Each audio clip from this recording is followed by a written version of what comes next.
Live. Okay, this hangout is live on air. Kia ora tātou. My name's Tim Gander, and we're presenting this Google Hangout as part of the Connected Educators Month. And we are the eFellows 14, and we've been privileged to be part of a group this year which has been supported and initiated by Core Education. And we've taken part in a year-long inquiry. And today we're going to share with you just a snapshot of some of the things we've been talking about. First of all, we're just going to introduce ourselves, and then I'm going to go through a little bit of housekeeping and how you can perhaps ask questions and get in touch with us, and then we'll get into finding out what everybody's done for their presentations. So my name's Tim Gander, as I said, and I teach at Gisborne Boys High School, and my inquiry has been around learner agency. I'm going to pass over to Anne now. Oh, hi there. My name's Anne Robertson, and I teach at Waikato Diocesan School for Girls in Hamilton, situated on the banks of the mighty Waikato. And my inquiry has been around looking at how we can develop professional learning for our teachers to be positive and creative and differentiated. Cool, and who am I passing over to, Tim? Whoever you like. Go, Vicky. Hi, my name's Vicky, and I teach at Whanganui Girls College. I did originally apply at a Whanganui Intermediate School, so I'm primary trained and teaching in secondary. My inquiry has been focused around listening to the voices of the unheard. And Beck. Oh, kia ora. My name's Beck Power, and I'm coming to you live from Papamoa in my office, in fact, where I am stuck at work. However, this year I have been looking into professional learning and development and challenging the fact that it's not one size fits all, and how can you make an empowered, sustainable community of learners. All right, I think Marnell looks like she would like to go next. Kia ora, my name is Marnell. I'm teaching at Broadland School. I'm a new entrant year 1 teacher, reading recovery and ICT lead. And my inquiry was around modern learning pedagogy and technologies in a new entrant and year 1 classroom. And go Rowan.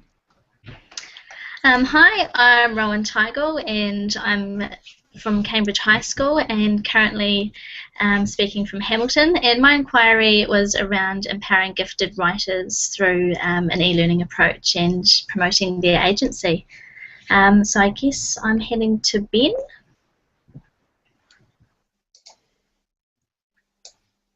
Hello.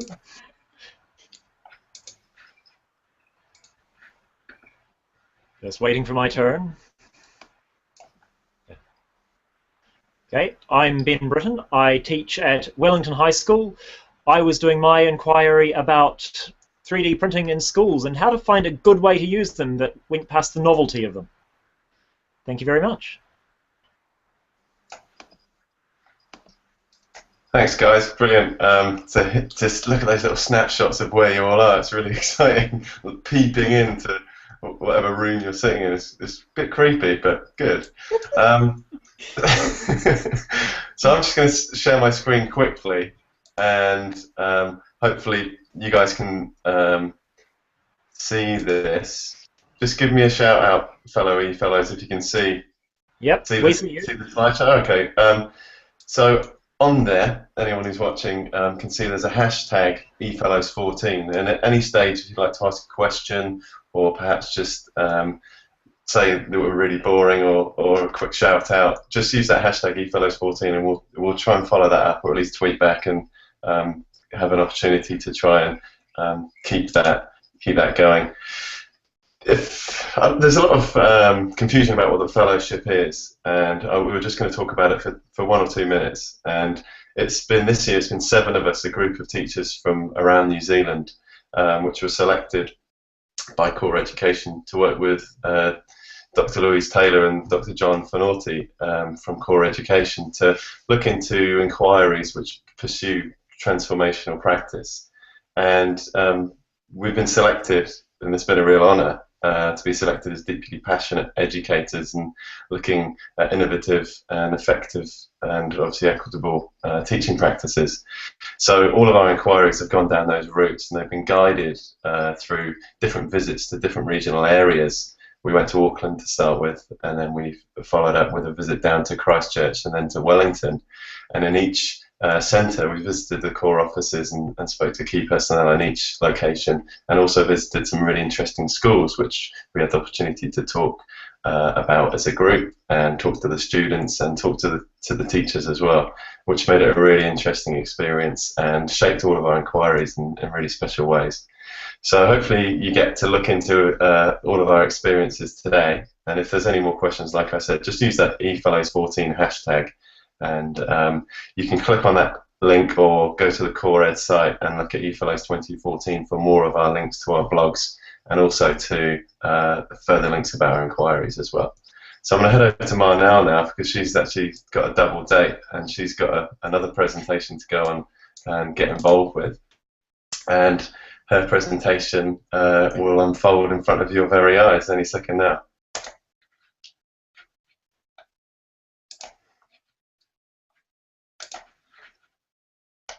Okay, Marnell? Brilliant.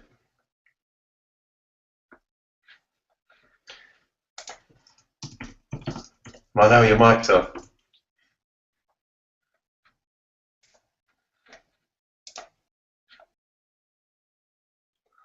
I'll just turn Marnell's microphone back on. You just turned it off. Yeah, we can We'll hear go you. again. Can you hear me now? Yeah, perfect. Awesome. Okay, there we go. Okay, as I said, I'm an entrant year 1 reading recovery and ICT lead teacher, and this year also fortunate to be a core education e-fellow. I became interested in the possibilities of modern learning pedagogy and technologies and a new entrant and year 1 environment while attending the It's a Learner's World Mapping a New Landscape Teaching and Learning Conference. I went away excited and with my head spinning. But the question for me remained, where and how do I start to facilitate personalized learning? Through my networks and discussions with other teachers, I found that many were asking the same questions. We wanted to change our classrooms and practice, but didn't know where to begin. And although it is still early days for my students and I will share with you briefly how we began our journey and what is beginning to change for us. I realized early on in my inquiry that I didn't want to focus on the physical aspect of modern learning environment, but rather on pedagogy and technologies. And although I was already using technology with great success in my classroom, I was driven by a desire to make learning even more rewarding and purposeful for my students. My inquiry became about how I could support my new entrant Year 1 students to carry out their own learning in purposeful and meaningful ways through the following questions. What is important to my students and their learning? How can I implement a more personalized learning approach? How can I encourage students to be more responsible for their own learning?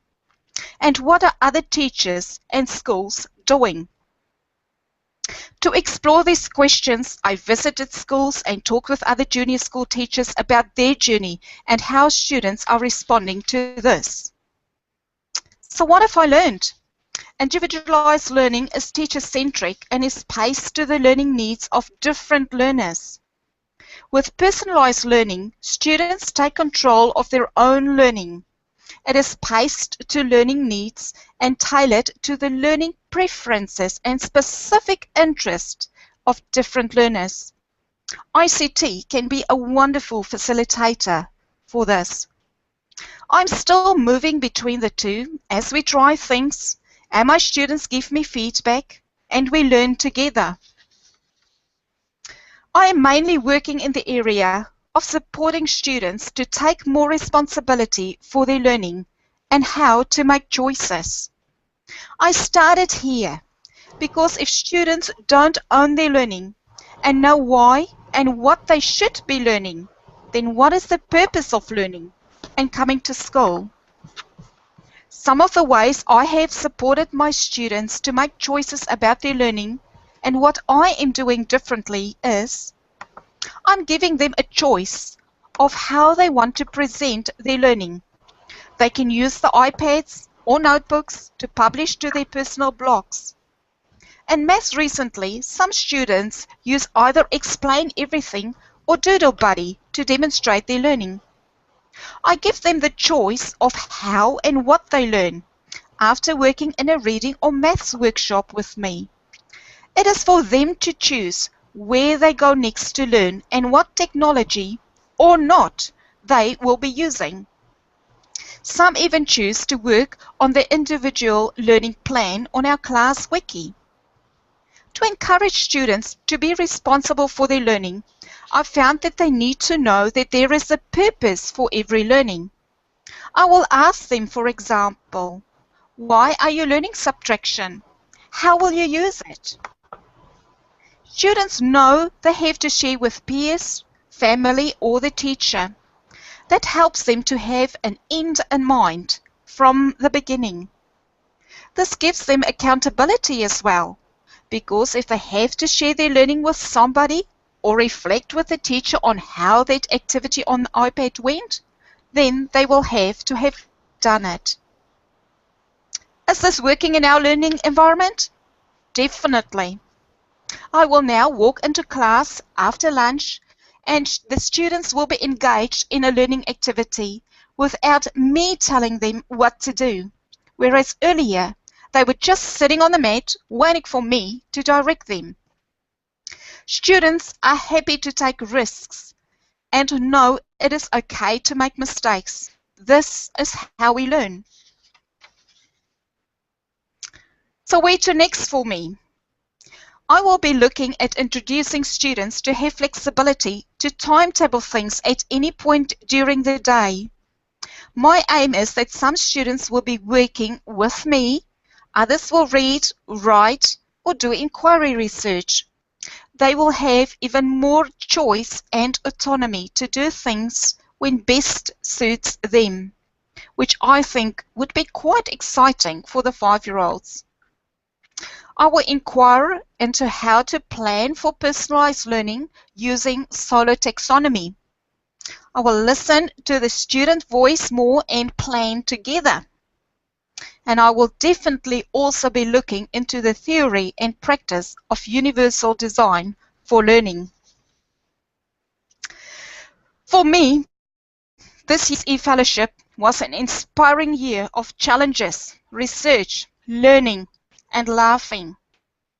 I will always cherish the memories I was fortunate enough to build with Beck, Anne, Rowan, Tim, Vicky, and Ben. Together we've explored what transformation means, and I have enjoyed learning about its relevance for my inquiry. We unpacked what we've learned during our master classes. We worked hard, but there was always time for many laughs. I feel honoured to have had the opportunity to be part of this incredible journey, thanks to Core Education and our amazing mentors, John and Louise. We will definitely be eFellows 14 for life. Thank you.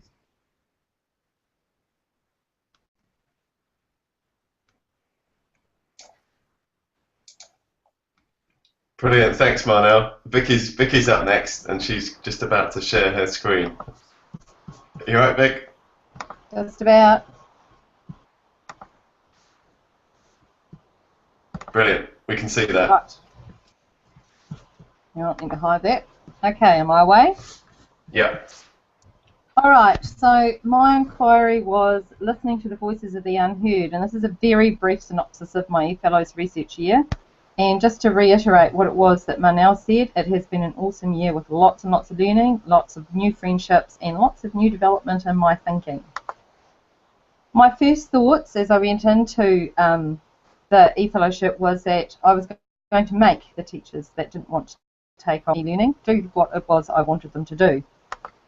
But then Louise introduced us to Freire and the one quote that really got to me was, "Without dialogue, there is no communication, and without communication, there can be no true education." And that opened the door to not only having to listen to those people that weren't taking on the e-learning and the technology, but actually making sure I understood what they were saying.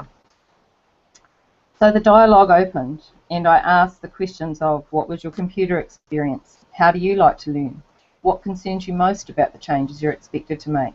Why do you not use digital technology in your class? And what is your understanding of 21st century pedagogy? What I discovered, well, most of them were using email. Most of them use Skype in one way or another to chat with family here or overseas. Most were using Facebook. If not Facebook, then something similar along the lines of Twitter. They were able to store photos and music online and access it online. They were using shopping. They were using travel. All of those things are transferable skills, but none of them actually saw it that way. And as for the cloud, well, this is exactly what they thought it was. A whole lot of stuff that got put into a fluffy cloud somewhere up in the sky and magically came to their computers. The lack of technology was the reasons I got were that they didn't know. They didn't know what they didn't know. They didn't know what they needed to know, and they didn't know what to use for best effect. They didn't want to look stupid in front of both their students and their peers when it came time for discussions or teaching. Time was a biggie. There is never going to be enough time, you have to make it, and that was something that in the pressures that came with everything else they weren't able to find.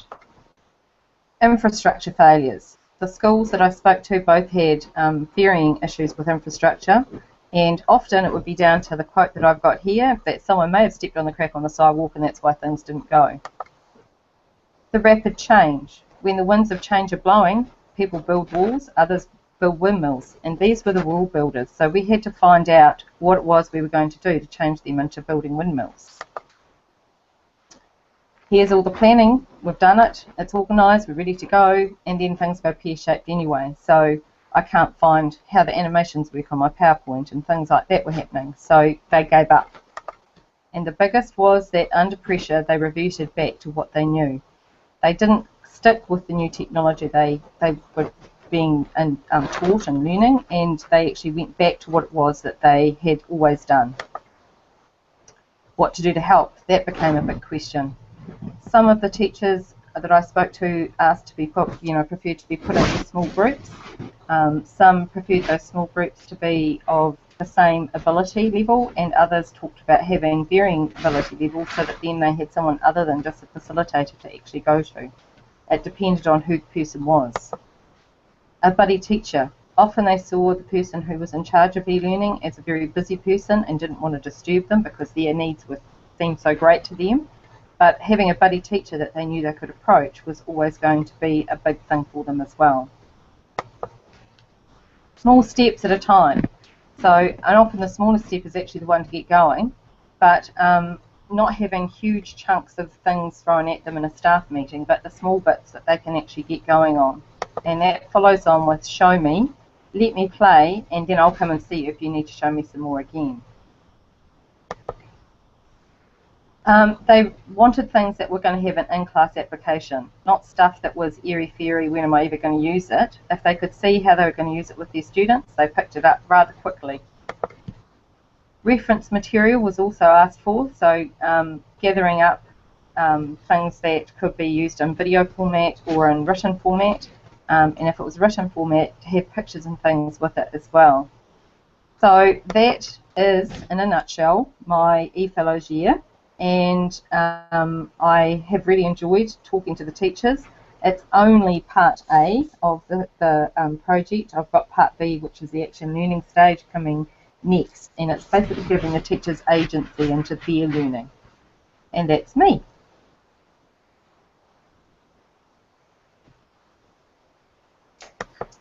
Brilliant, thanks Vicky.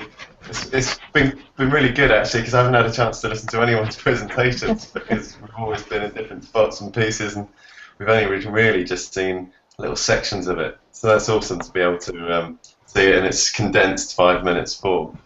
Now Rowan was supposed to be up next, and she's having connectivity issues at the moment. Oh, so no. we're gonna, yeah, real shame. We're gonna have to fast forward on Okay. to. I'm just scrolling down the slides now. Anne, are you? Yeah, Are I'm you, ready. you ready to go? Brilliant. All right. Yeah. Thanks, Anna. I'll screen over to you. Hang on, let me find my screen. Oh, it went. Oh, it was there a moment ago, and it's gone now. Where are we?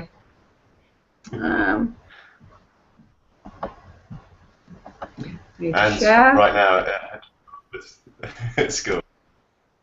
All right, just. I can't find my screen that I want to share. It's not there. Oh, it's not coming up on the hangout.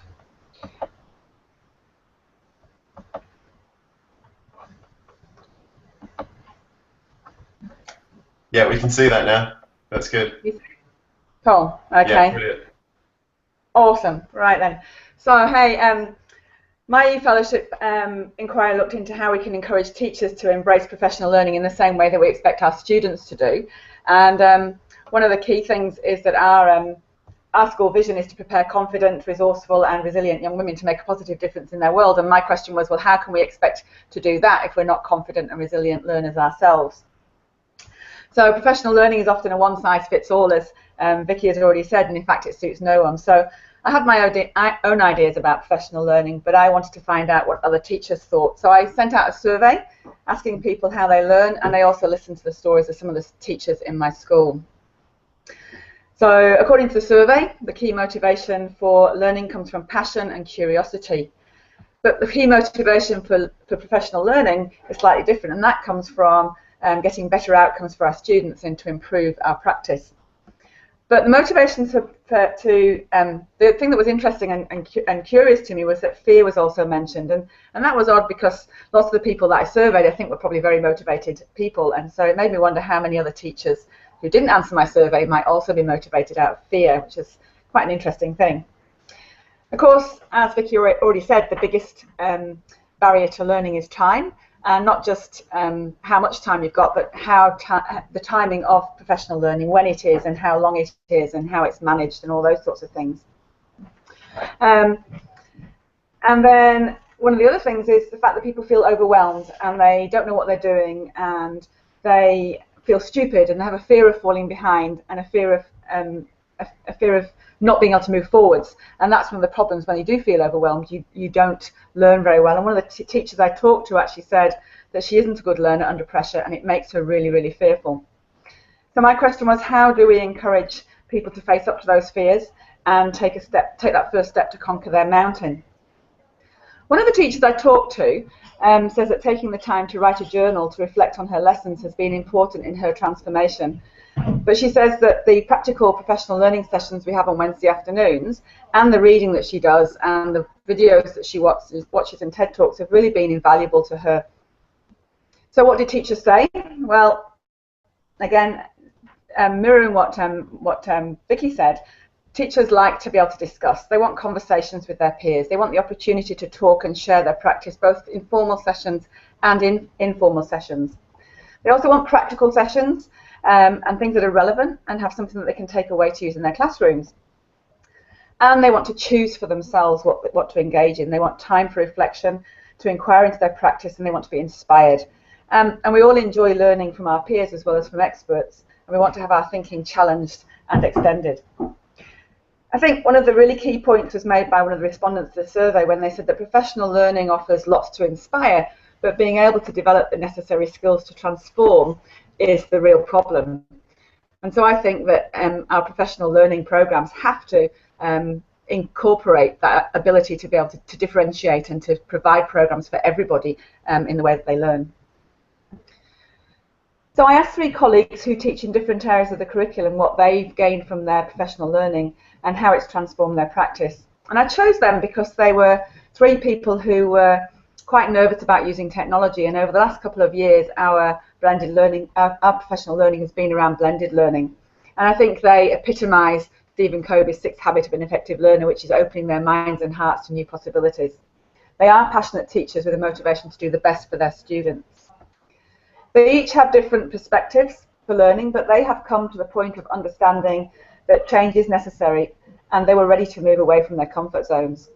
through the learning that they've done, both in our professional learning sessions and personally, they've gained the confidence to try out new things and to try a range of different approaches with their classes. And I think that by putting themselves out there, they've modelled good learning habits for their students, and their willingness to have a go and fail forwards and let the students lead their learning in the classroom is stimulating the habits of resilience and risk-taking to prepare them for the future. They support the idea that professional learning isn't optional, that we have to challenge ourselves to accept change, and we have to be flexible enough to adapt our practice constantly. But we have a responsibility, I think, to provide a framework with options that cater for individual needs and dispositions, and to encourage flexibility and to respond to the imperatives of the working teacher or the demands that they've got on time. So what next? Well, that was really only half my inquiry. I really wanted to then, and I asking different programs they had in their schools for professional learning. And so I'd love to explore that second part of my inquiry and work more closely with colleagues in other schools to try and widen our options for professional learning across New Zealand. And that's me.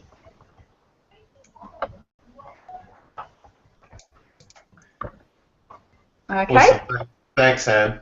Oh. That's great. And it's really interesting looking at the parallels between your inquiry and Vicky's inquiry and some of the different opinions. I think it's really valuable, isn't it? And we've had some great conversations, haven't we, all the time, all the way through, and trying to expand each other and how we can make it work in each of our places where we work. So we've missed. I can't see any sign of Rowan. So no. are we going to go on to you, Ben? You okay with that? Brilliant. All right, Ben, you're up. Okay. Hello. Am I on screen now? Okay. Hello, I'm Ben Britton from Wellington High School. My eFellows year was an amazing opportunity to talk with a whole lot of other like-minded people about educational theory and all of those discussions that are sometimes really hard to get at school because you're bogged down in the day-to-day running of things. It really expanded my mind, learning a whole lot of new stuff about education, exploring ideas that I'd heard a little about, and talking to other people. In my eFellows year, I spent my time investigating how 3D printers are being used in New Zealand schools. I'm a hardcore geek. My 3D printer is in the background there, and I bought it as soon as I could, built it myself, and then convinced my school to buy it. I actually convinced the school to buy two. So that's where my journey really began. So sorry, I'm just loading up my slides. My inquiry involved going around and talking to schools around New Zealand about how they were using 3D printers. Also looking into the research about 3D printers in high schools. What I found is that there's a lot of information about universities and polytechs, but very little about 3D printers in high schools. A huge amount of hype, but very little research. The one piece that I did find was from Britain, and it was very interesting to see how New Zealand stacked up. The first thing I did was, when I got the school to buy the printers, was I got a whole lot of different teachers to see what they could do with it. The food tech teacher had her students use it to make custom cookie cutters to cut out candies. The fashion teacher had a student use it to make chainmail for a wearable arts thing. One of the technology teachers used it to print the chassis for a hexacopter. It was really exciting to see what different people could do with it. When I started calling around, I saw some teachers using it to let kids explore things they would never have been able to do otherwise. Some teachers were using it to design and print jewelry, which they then cast and pewter. This allowed the kids to create wonderful jewelry that would have been very hard by hand. Some other teachers used it to allow kids to explore things in 3D, where before they would have only been able to look at 2D. This was a logo design competition a logo design project where students had to design a logo for a company. They needed to make sure that it was going to be fit for purpose in a variety of formats. So they did stickers, they did embroidery, and some of them even translated the 2D idea into a 3D model, something that would sit on a desk or might be a statue out front of the building. One of the really powerful ways that it was used, though, was to augment other more traditional things. In one school, the kids in the class were doing an architecture project. They designed the house, Then they needed to put together a cardboard model. Some of the kids were given the opportunity to use the 3D printer to print pieces that would have either been impossible or very time-consuming to do by hand. One person used it to print a spiral staircase. This was a downloaded model. They didn't design it themselves, but it really added to the model. Another person used it to print the framing for a house. The framing, you can see, it's got a lot of very fiddly bits, a lot of very precise angles. It would have taken a lot of effort to do that by hand, but having the printer do it made it possible. This freed up the students to design what they really wanted and let the machine take care of producing it. I had another student who used it to pursue his total passion. He was a Doctor Who fanatic. Once he figured out he could use the 3D printer, he learned how to use a whole lot of design software and designed amazingly detailed models, which he got the printer to print. Then he wired them up and painted them and made them look good. Where I found that 3D printer really comes into its own is in the design cycle. Now, in the design cycle, typically students will investigate something, they'll make their design, they'll create it and evaluate it. A lot of the time they can get bogged down in the creation step. This is where they go into the workshop and they spend a long time learning to use the machines, learning the skills they need to produce something, and by then they've run out of time. A lot of them even limit the designs they come up with to begin with by things that they know they'll be able to produce. The 3D printer short-circuits this by taking care of the create step completely. Students only need to investigate and design. The creation is done with the printer. This project here was an earbud holder. If you look at the detail that went into this, there is... Sorry, brain... The detail that went into this would be very, very hard to do by hand. The student who did this created 7 different prototypes of a very complex shape. Now, he was only able to go through this process because he had a 3D printer that could take care of that. When I spoke to him, he acknowledged that there was no way he would have been able to make even one of these by hand in the workshop. He relied very heavily on the 3D printer, and it allowed him to get a very good solution to the problem he was working on. One of the teachers I talked to said this: a skills-based curriculum makes us teachers lazy. What we should be doing is helping students attack real-world problems. This is a quote from Ali Ball and Jane Gilbert. Teachers need to scaffold students' intellectual curiosity, their problem-solving and problem-posting ability. Now, this talks about how teachers are much more than content delivery systems. We should be there helping students learn how to solve real problems, helping them develop their develop their thinking and their problem solving, and letting them really excel. 3D printers will allow that because it takes the onus off the students when it comes to producing something that they may not have the skills for. 3D printers allow students to really explore their ideas and then get the outcome of it. Then they can refine their ideas and make sure it works to solve their problem. There's my photo credits. And that's all. Thank you.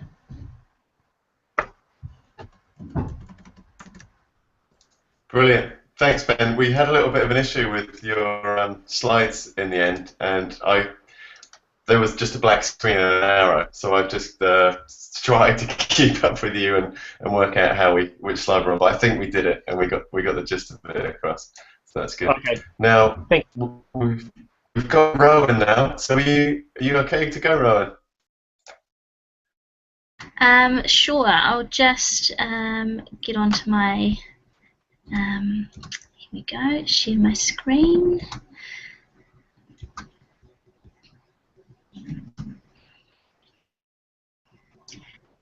Is that? You can see that there. Yeah, perfect. Cool. All right, I'm away then. Alrighty. So my inquiry was about passion and purpose and empowering the gifted writer through a blended e-learning approach.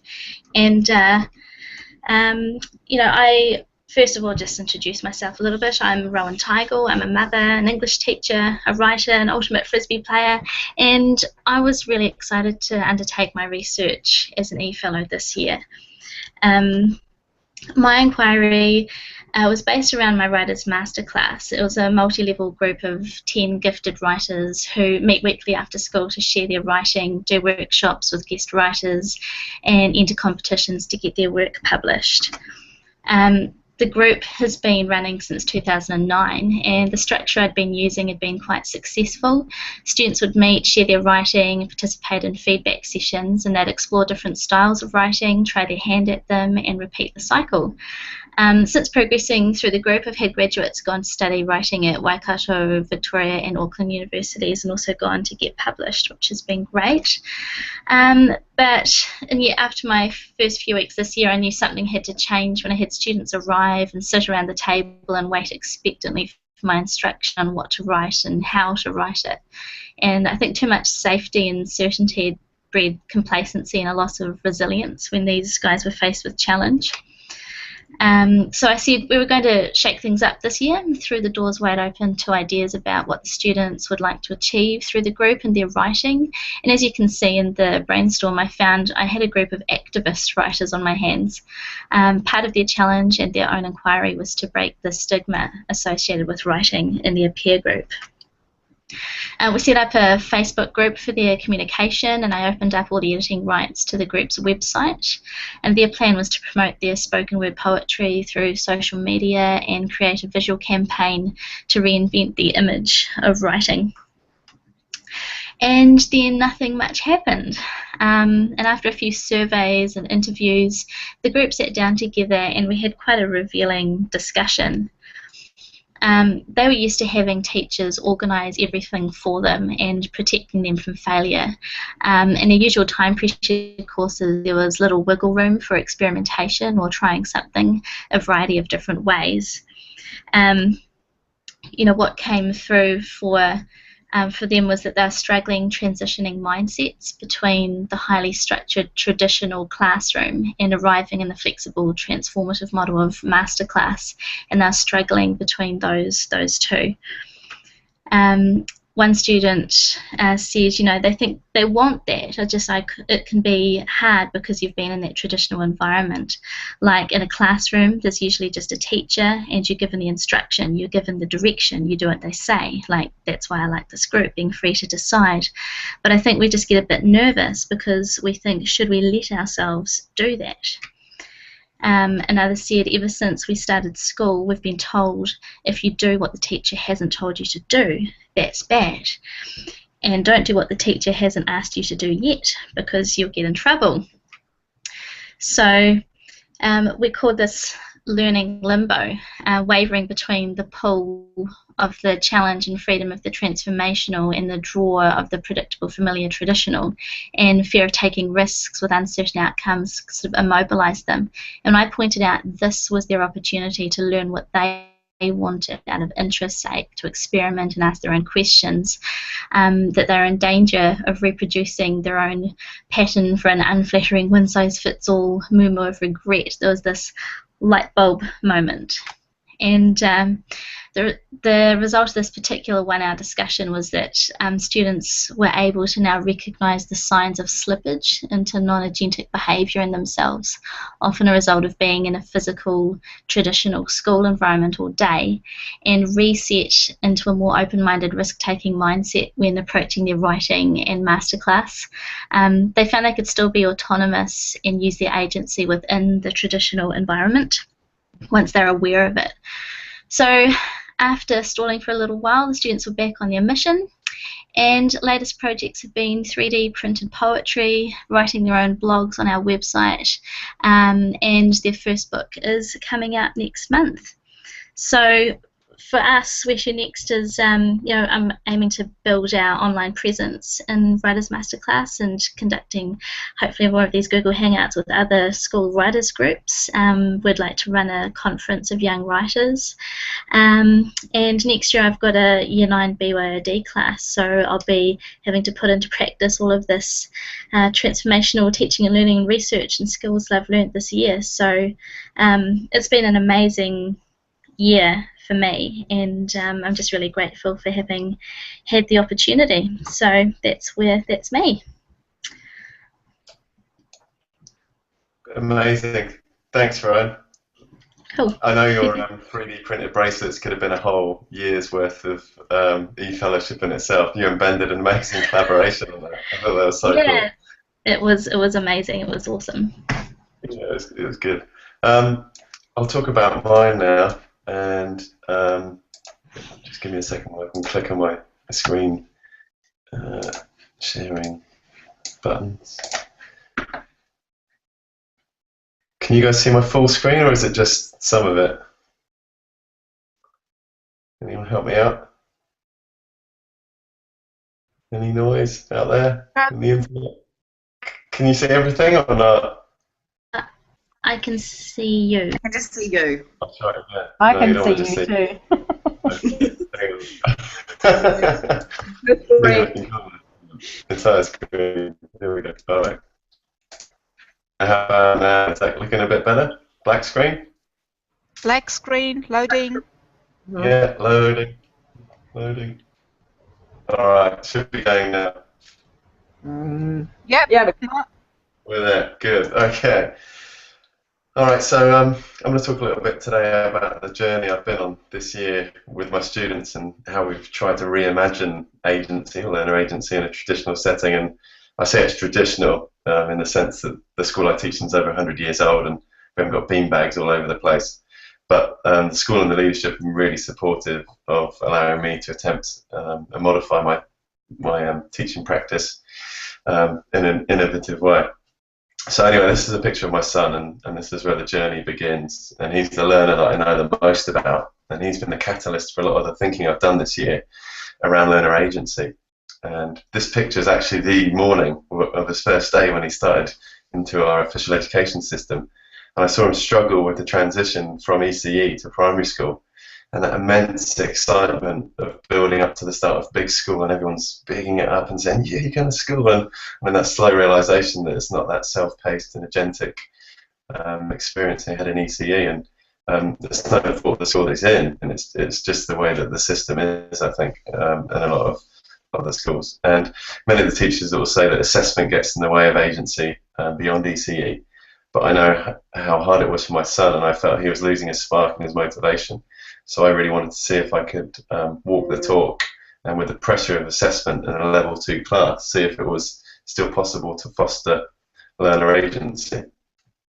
So agency starts to occur when there's a shift from the learners being passive recipients to active and constructive participants in the learning process. And it's slightly differentiated from personalised learning in that the learners are interdependent and they rely on each other and work with each other towards the shared learning goal. So with the help of the boys in my class, we planned on transforming how the learning and the teaching occurred in our classroom within those boundaries of the NCEA. And I'm just going to talk quickly about 4 distinct things that we did to support this. The first thing we did, and one of the ones that everything we did, was to set up a collaborative online learning community. And there's hundreds of reasons to do this, and I've written about the benefits of using a community in more detail on my blog. But we use this as a vehicle to co-construct agency, and that was a really important part of the whole process. I didn't think I could tell the boys what agency was, and that obviously defeated the whole point of giving them a voice by telling them what they think. So they put their ideas into it, and it was an amazing feeling to have have everyone having ownership over it and giving them power in their voice, and they had the freedom, the access to ways of representing their opinions and ideas, and this is similar to the approaches emphasised in the UDL framework, and it actually changed the voice or the voices that you usually hear in the classroom. There's a link to my blog on that slide. Sorry, I didn't put that earlier. Tim, I'm just going to interrupt you. You Rowan's, okay? yeah, Rowan's what you can see on screen at the moment. We can't see your slides. Oh no, what can you see?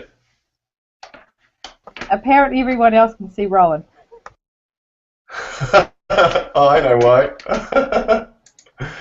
It's because I haven't clicked on Rowan on the slide.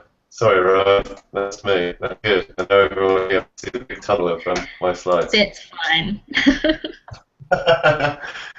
Sorry, Rowan. All right. Anyway, so we should be getting into it again now. I won't go back over my slides, but I will just say they'll be on my blog anyway if anyone would like to look at them. Now, these barriers were time and credits, and we sidestepped the time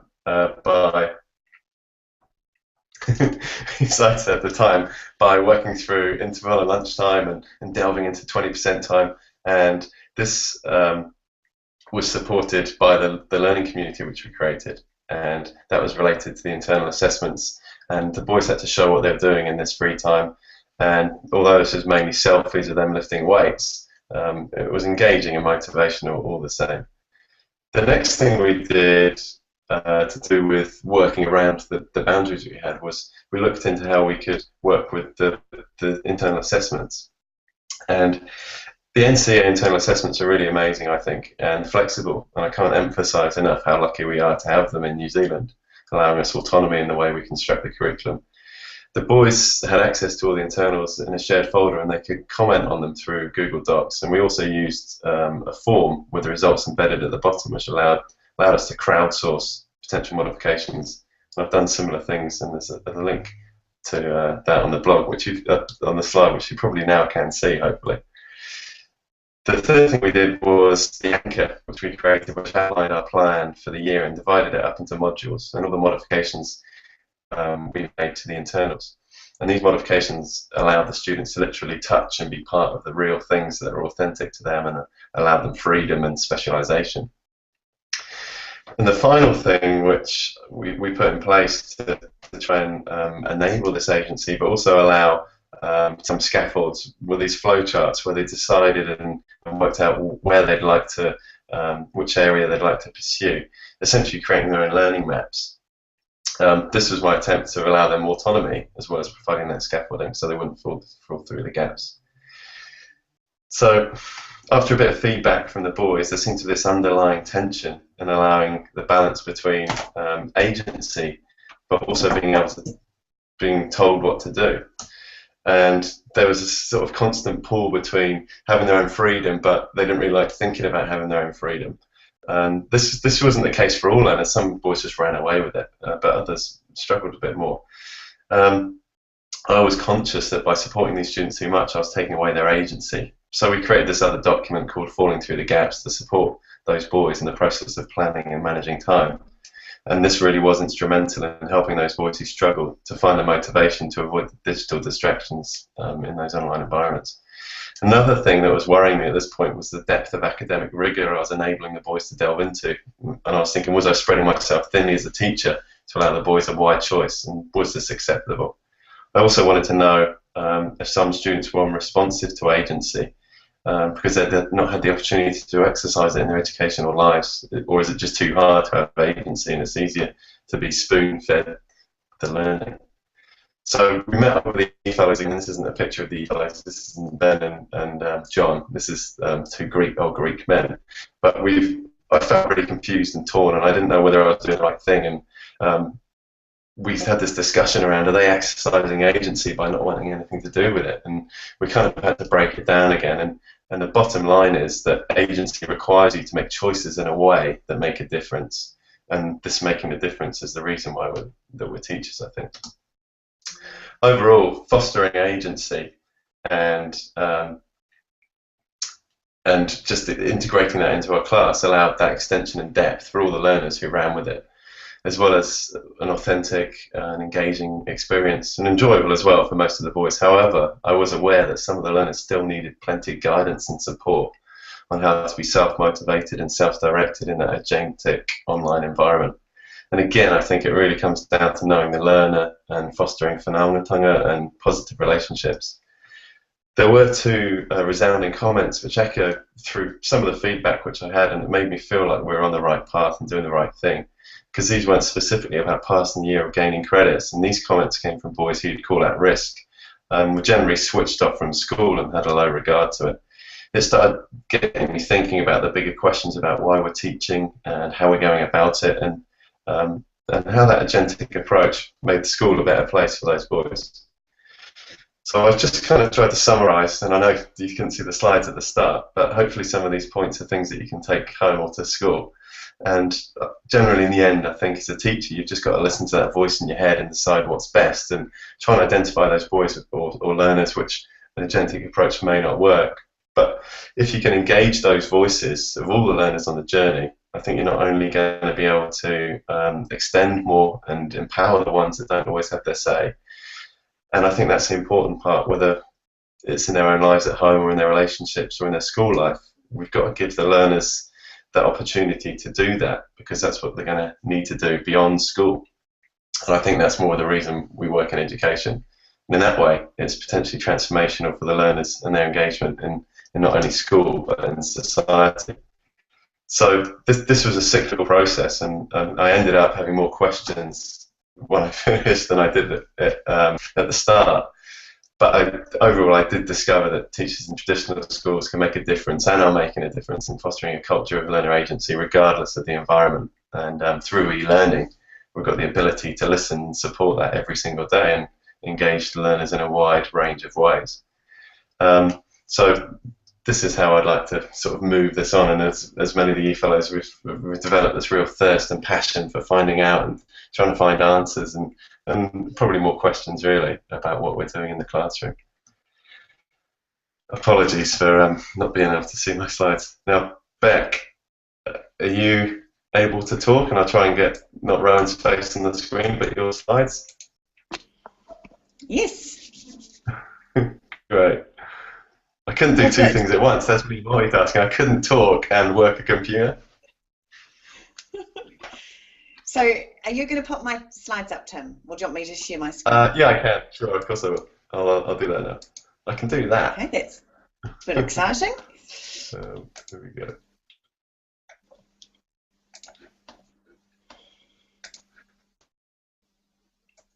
All right, and I'll just try and guess when you want me to change. Well, this will be interesting, won't it? All right, so it looks like it's loading. So first of all, obviously, bravo, Tim, and the word on the street is that we're clearly on Gizzy time for the 5 minutes. The challenge is if I can go a bit faster. So here we go. So my presentation is just a very, very brief little bit about one size fits all, and it's in regard to creating the empowered sustainable community of learners, as I mentioned earlier.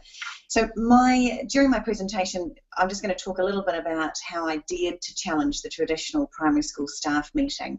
Next slide, please, sir. And I had these great quotes up at the beginning, and I thought, look, we hear about these quotes often, and people bandy things like this about, and they look like they're amazing. Gosh, how fabulous. Go quickly, go alone, go far, go together, and none of us is as smart as all of us, and we aspire to sort of be motivated by these such things and wonder how to better meet the varied needs of our staff and students and continue to keep professional development interesting and have just-in-time knowledge and understanding to everyone in the school. And I look at that little symbol behind those birds that are sort of in a cage there. Instead of thinking around the cage or the balloon, the air balloon, I thought maybe we can think of it differently, that it's instead the opposite. It's something that's allowing us to fly together. And so I thought, well, really, collaborative professional practice is certainly the way to move forward. So that's what I was inquiring into this year, was trying to see how we could collaboratively raise our effectiveness as teachers and professionals in a collaborative manner. Okay, so next slide, please, sir. Looking at some of the questions that I asked some of the teachers at my school, and I thought they were pretty meaty. They'd get some good responses. Certainly they did. I found out actually staff and teachers are incredibly fussy consumers. They don't just want a sermon at the front of a staff meeting, which is really, I would imagine, in a primary school, a pretty traditional approach. They're not interested in that. They're much more fussy. They're used to facilitating. They want something more. So we looked a lot at what it meant for us and what we could do about it. I really liked the responses I got from who are the experts, and it was that the teachers actually thought it was the other teachers. So we'll crack on to the next slide, and this is the result of the survey that I did in two ways.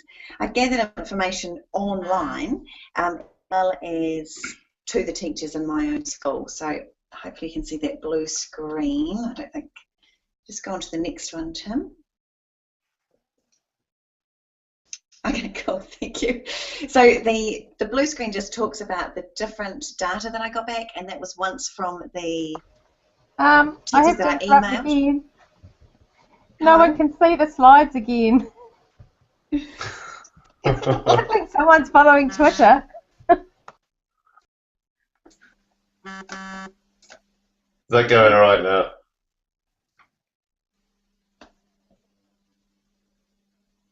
People will wonder what we're talking about, but look, it's quite mysterious, the e-fellowship. We have it loading. I'll let you know. Here we go, it's on now. Thank you.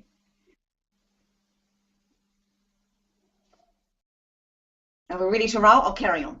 So what was different between those two groups, if we just fling on to the next slide, we'll skip ahead, was that the groups that had the data and they shared data with me via email, I got the survey to them via Twitter and Facebook, and the other teachers I emailed it to, and they completed it on a Google survey, but once I unpacked it, the responses were entirely different.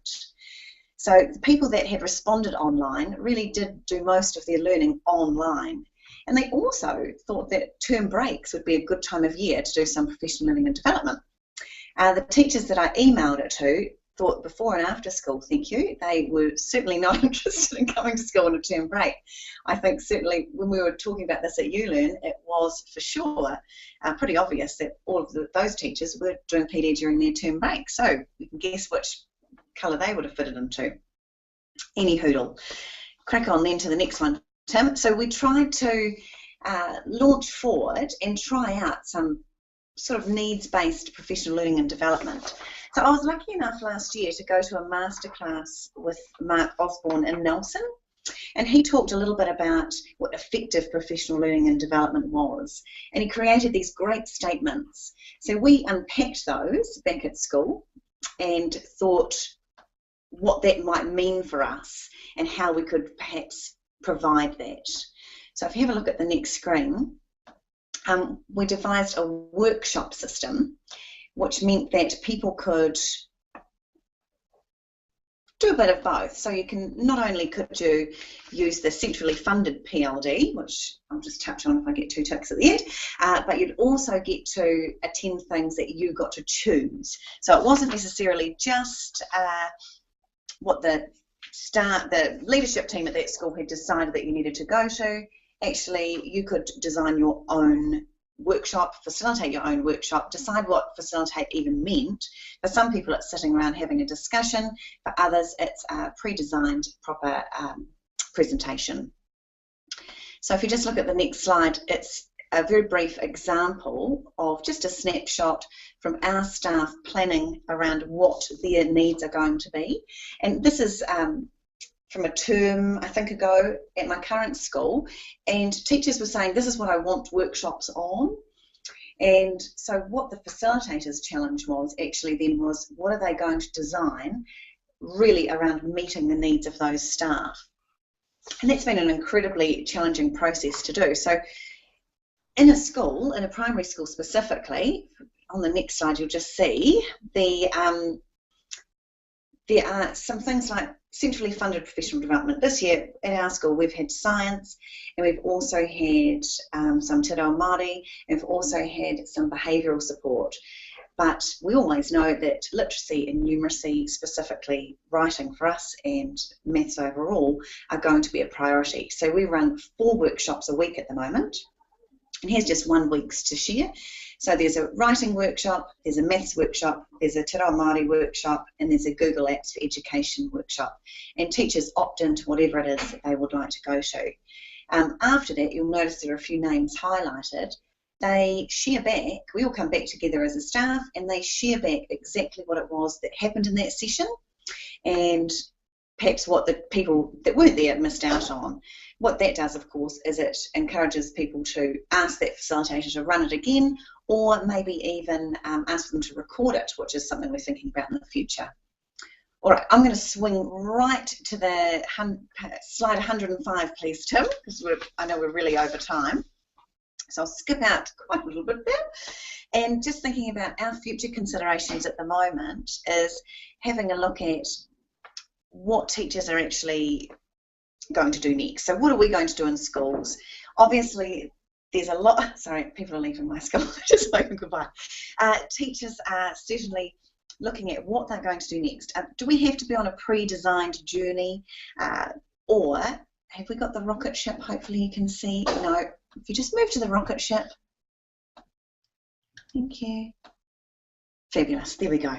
And when I was talking about this, I was just looking, there's a child in the front and an adult behind, and maybe that's a great way to actually see that in the front seat, the child's driving the learning. So can they be actually, is there a part for them to play in this community of learners? Or who else in the school community can be a part of it? The learning staff, the parents, maybe as facilitators and attendees. Can it be cross-cluster, can it be regional, or can it be national or international expertise? And obviously that brings into it the whole question about face-to-face, online, or pre-recorded. And just to close, what are we just finished with a thought is, how can you take part in the professional learning and development in your school, and what ride or what seat will you be?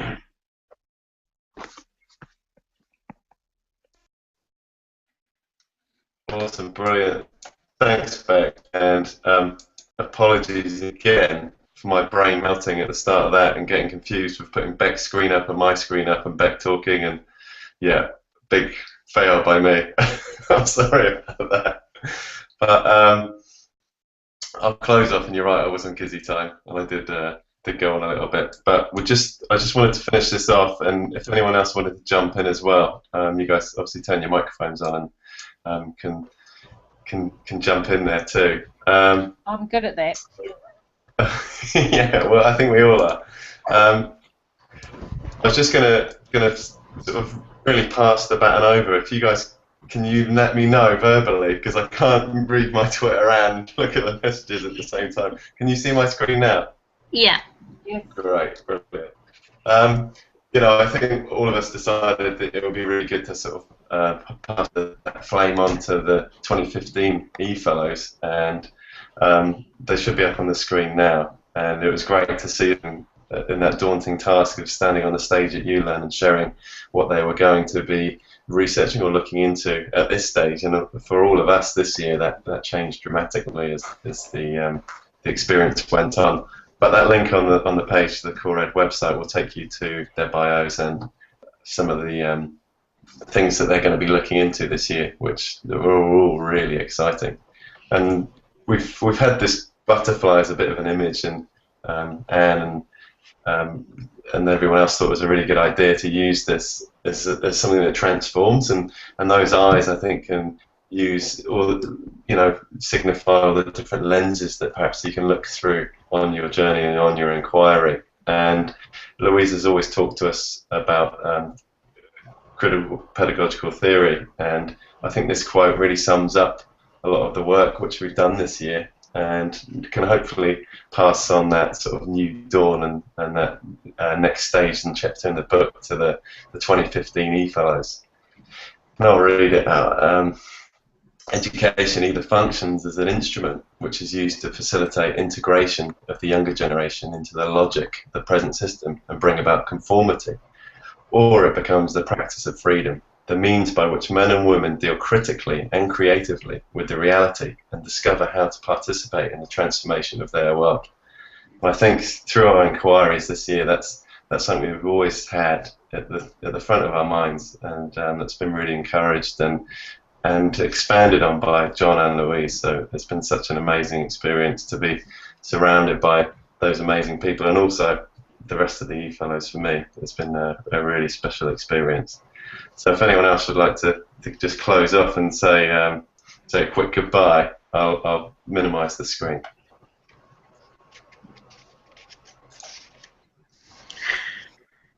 No, it's not goodbye. You haven't heard the last of us. Not by a long shot. No way. We're just getting started. I reckon we'll be popping up all over the place, just you watch. Of course. Oh, gosh. Hi, guys. I probably have to go. I think Sonia's calling for me now. It was wonderful hanging out with you guys. Was fantastic. It was an amazing year. And good luck to next year's E-Fellows. I'm sure you will have a blast. Yeah. Have fun. Okay. Here, here. See you guys. Bye, Manel. See you guys. Bye, Manel. Yes, E-Fellows 15, you don't know what is in for you. Not forever. Till next time. Yes. Well